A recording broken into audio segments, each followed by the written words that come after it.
Government ஜாப்போ இல்லை corporation ஜாப்போ இல்லை temporary ஜாப்போ எனக்கு தெரிஞ்சதெல்லாம் வேலை கொடுக்குறது நல்லதுன்னு வேலை என்னப்பா பண்ணுவாங்க. இப்போ இருங்க, ஒரு வீட்டில் ஆம்படியா பொண்டாட்டி ரெண்டு குழந்தைன்னு வச்சிங்களேன், விலாவரியாக சொல்கிறேன்.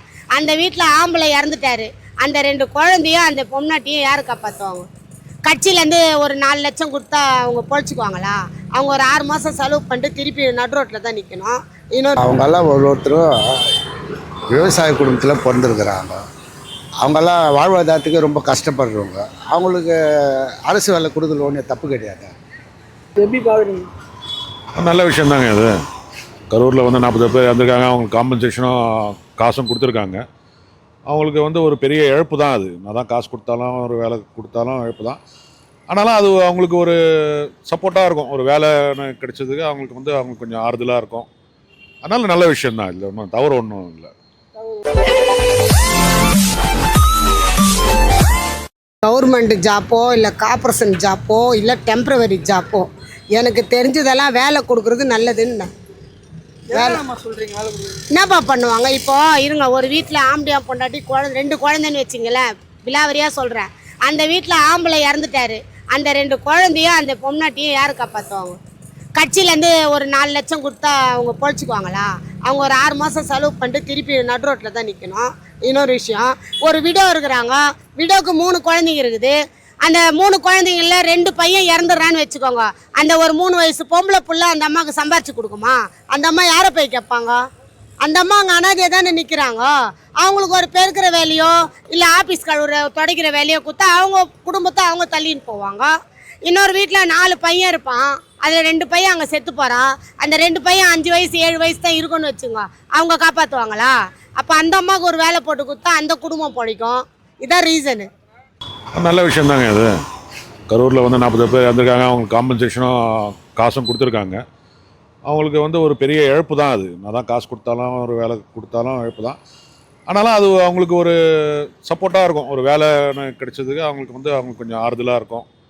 அதனால் நல்ல விஷயந்தான். இல்லை ஒன்றும் தவறு ஒன்றும் இல்லை. இல்லை ஒன்றும் தப்பா அவங்கெல்லாம் ஒருத்தரும் விவசாய குடும்பத்தில் பிறந்திருக்கிறாங்க. அவங்கெல்லாம் வாழ்வாதாரத்துக்கு ரொம்ப கஷ்டப்படுறவங்க. அவங்களுக்கு அரசு வேலை கொடுக்கல ஒன்றும் தப்பு கிடையாது. தான் சினிமா ஆக்டர்ஸ் கேட்டால் தானே தோத்திங்க. இப்போ உன் பிள்ளை உதயநிதி எதிர்ந்து வந்தார். அவங்க அப்பா அப்போ நாடகம் நடித்தார் சன் டிவியில். அவங்க அப்பா கதை வசனம்லாம் எழுதினார். எல்லாம் சினிமாலேருந்து தானே வந்துக்கிறாங்க.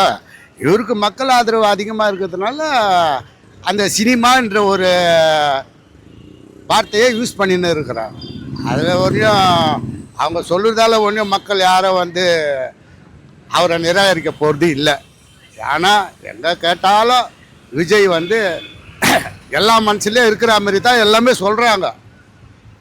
இத்தனை வருஷம் காலம் ஆண்ட திமுக அதிமுக யாரும் மக்கள் அந்த மாதிரி சொல்லலையே. அவங்க கட்சிக்காரவனா சொல்லிக்கிறாங்களே தவிர பொதுமக்கள் யாரும் சொல்லலை.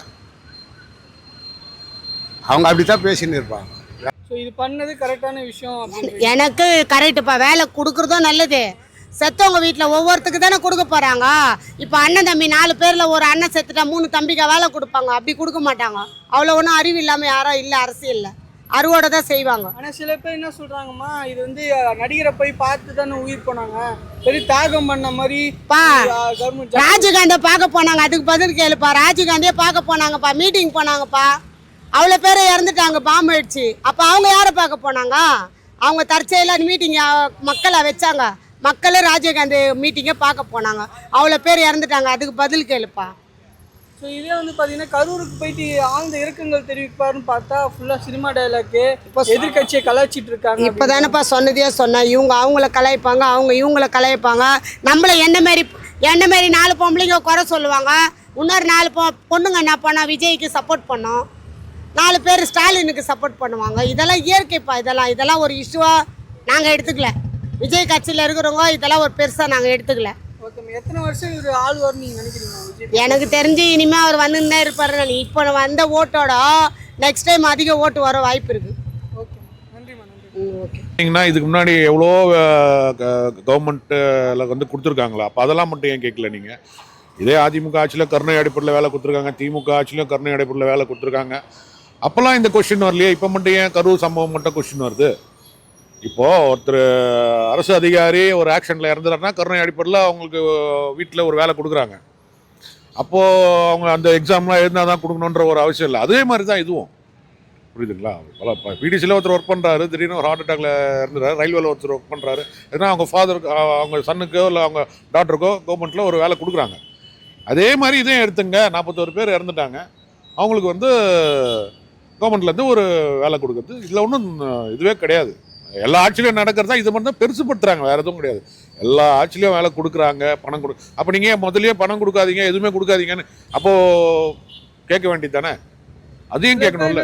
மக்களை போய் இவரை போய் பார்க்க போறதுனால என்ன, அதுக்கு போயிட்டு கவர்மெண்ட் ஜாப் கொடுக்கறது இதெல்லாம் சரியில்லை அப்படின்னு சொல்ல வராங்க. மக்களை போய் இவர் வந்து அரசியல் வரத்துக்கு முன்னாடி இருந்தார் இல்லையா? ஆமா. அது யாருங்க ப்ரொடக்ஷன்? ஒரே நிமிஷங்க, கரூர் சம்பவத்துக்கு வந்து யாரு ப்ரொடக்ஷன் கொடுக்கணும் அவருக்கு சொல்லுங்க? இதே அன்னைக்கு ஆட்சியில் இருந்த திமுக வந்து அன்னைக்கு வந்து இவரை உள்ள வரக்கூடாதுன்னு சொல்லி தடுத்து நிறுத்தி அனுப்பிச்சிருந்தா இந்த சம்பவமே நடந்திருக்காது. அன்னைக்கு போலீஸ் ப்ரொடக்ஷன் கிடையாது, ஒரு சரியான ரூட்டு கிடையாது. ஒரு சின்ன இடத்துல வந்து கொடுத்து கவர்மெண்ட் பழைய அரசாங்கம் மேலே தவறு இருக்குங்க. அவங்க வந்து சிற நிலைப்பு நீங்கள் வந்து கொடுக்கக்கூடாது, பர்மிஷன் கொடுக்கக்கூடாது. இல்லை ஒரு காலி கிரவுண்டில் அங்கே கொடுத்துங்க பர்மிஷன். அப்படின்னா இந்த மாதிரி சம்பவம் நடக்கிறதுக்கு வாய்ப்பே கிடையாது. எல்லா மீட்டிங்லையும் நடக்குது தான், ஆனால் எதுவுமே தெரியறது இல்லை. இதே டிஎம்கே மீட்டிங்களோ ஏடிஎம்கே மீட்டிங்களோ சம்பவம் நடங்க. விஜயகாந்த் மீட்டிங் பண்ணுறாரு, அதில் கூட ஆக்ஷனில் எல்லாம் இறந்தாங்க, நிறைய இருக்குது. அதெல்லாம் வெளிப்படையாக தெரியறதில்லை, இது மட்டும் தெரியுது. அதனால் வந்து அவர் மேலே எந்த குறையும் இல்லை. அரசாங்கம் சரியான நடவடிக்கை எடுக்கலை, அதாவது அவருக்கு சரியான பாதுகாப்பு கொடுக்கல. அந்த க்ரௌடுக்கு காரணம் வந்து முழுக்க அரசாங்கம். இதே வந்து ஒரு சிஎம் வரும்போது இது மாதிரி நடந்திருக்கா? ஒரு ஆட்சியில் இருக்கவங்க, பொறுப்பில் இருக்கவங்க வரும்போது நடந்திருக்கா? அதனால இல்லையே, வேணுன்ட்டே செஞ்ச மாதிரி தானே வருது இது. அதனால் வந்து இதில் வந்து அவர் மேலே எந்த தவறும் இல்லை.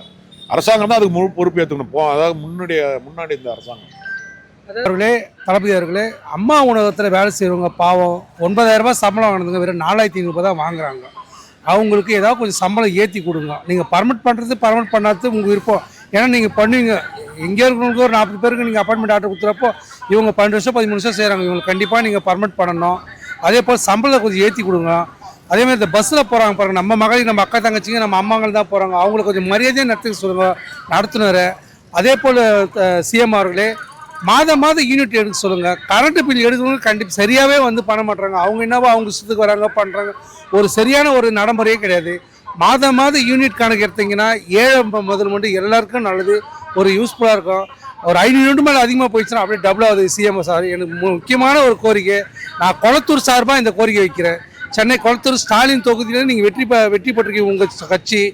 இதனால ஒரு நான் கோரிக்கை வைக்கிறேன், மாதம் யூனிட்டு இந்த அம்மா உணவகத்துக்கு சம்பளத்தை ஏற்றுங்க, பர்மிட் பண்ணுங்கள். அம்மா உணவகம் பஸ்ஸில் வரங்கன்னா கொஞ்சம் மரியாதை நடத்த சொல்லுங்கள். இது அன்பான வேண்டுகோள் சிஎம் சார். நன்றி, வணக்கம்.